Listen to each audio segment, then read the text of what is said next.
Hello everyone, I Harish welcome you all. Three prepositions today: inside, outside, before. We'll see. पहली preposition है inside, जिसका मतलब है के अंदर। के अंदर कैसा? एक बंद आकृति के अंदर होने की बात अगर किसी सेंटेंस में हमें इंग्लिश में बोलनी हो तो वहां पर हम यूज करते हैं प्रीपोजिशन इनसाइड को, जिसका हिंदी में मतलब है के अंदर। किसके अंदर? एक चार दीवारें और छत, जैसे ही कमरा बन गया। अगर कोई फील्ड या प्लेग्राउंड है तो उसके चारों तरफ अगर चार दीवारी हुई है किसी भी तरीके से, चाहे वो तारों से उसको घेरा हुआ है, चाहे किसी ब्रिक वॉल से घेरा हुआ है, तो ऐसी बंद आकृति को सेंटेंस में बोलने के लिए इंग्लिश में हम प्रीपोजिशन ऐसी आकृति के लिए बोलते हैं इनसाइड। एग्जाम्पल देते हैं, my mobile is inside the box. मेरा मोबाइल फोन बॉक्स के अंदर है। यानी बॉक्स क्या है? एक बंद आकृति है, एक छोटी सी आकृति है जिसमें मोबाइल रखा हुआ है। गत्ते का एक डिब्बा है जिसके अंदर मोबाइल रखा हुआ है। वो कैसी आकृति है? वो एक बंद आकृति है। जब मोबाइल आता है तो एक छोटे से डिब्बे में आता है, तो वो आकृति कैसी होती है? एक डिब्बानुमा आकृति होती है और वो चारों तरफ से बंद होती है। My mobile is inside the box. मेरा मोबाइल फोन डिब्बे के अंदर है। He is inside the playground. वह खेल के मैदान के अंदर है। यानी इस खेल के मैदान की चार दीवारी हुई है और उसके अंदर वह खेल रहा है या खड़ा है। तो he is inside the playground. Inside, ये इसके दो एग्जाम्पल।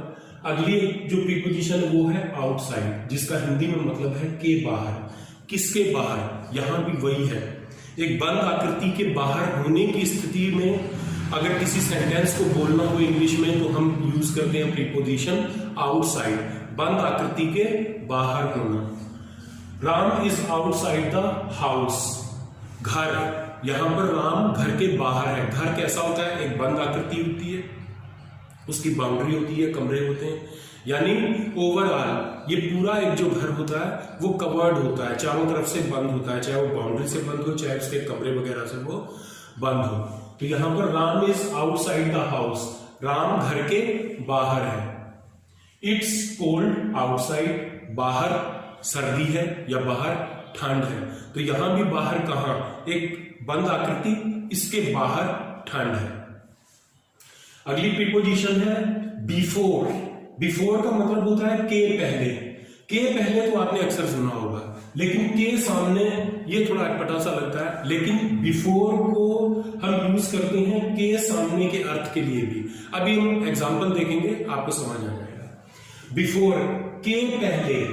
के पहले के अर्थ के लिए हम इसको प्रयोग वहां पर करते हैं जहां पर पर्टिकुलर किसी दिन की, किसी समय की, किसी घटना की, इवेंट की या किसी डेट की बात हो रही हो।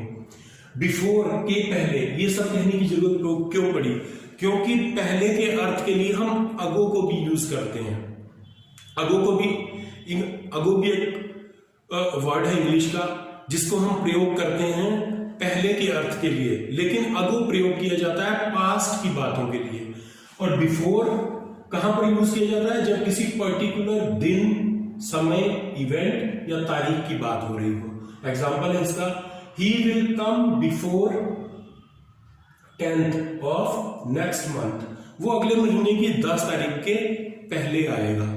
He will come before 10th of next month. वो अगले महीने की 10 तारीख से पहले आएगा। अब यहां के पहले, 10 के पहले के लिए हमने प्रयोग किया है प्रीपोजिशन बिफोर को। She comes to the school 15 minutes before. She comes to the school 15 minutes before. Before काहे से? यानी स्कूल लगने का जो समय है वो उसके 15 मिनट पहले स्कूल आती है। She comes to the school, वह स्कूल आती है 15 मिनट पहले। पहले काहे से? जो स्कूल लगने का समय होगा उसके 15 मिनट पहले वह आती है।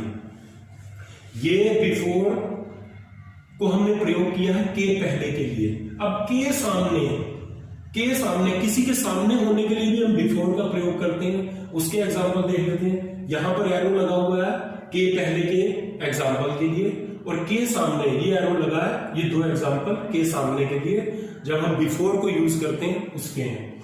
She is sitting before me, वह मेरे सामने बैठी हुई है, मेरे सामने वह बैठी हुई है। She is sitting before me. I was standing before you, मैं तुम्हारे सामने खड़ा था। I was standing before you, मैं तुम्हारे सामने खड़ा था।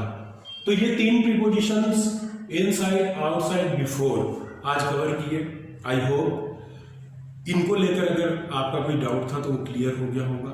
ये वीडियो अगर आपको पसंद आई हो तो इसको लाइक कीजिए, इस चैनल को सब्सक्राइब कीजिए और इस चैनल के सारे वीडियोस शेयर कीजिए अपने रिलेटिव्स और फ्रेंड्स के साथ, ताकि वो भी घर बैठकर आसानी से अंग्रेजी सीख और समझ सकें।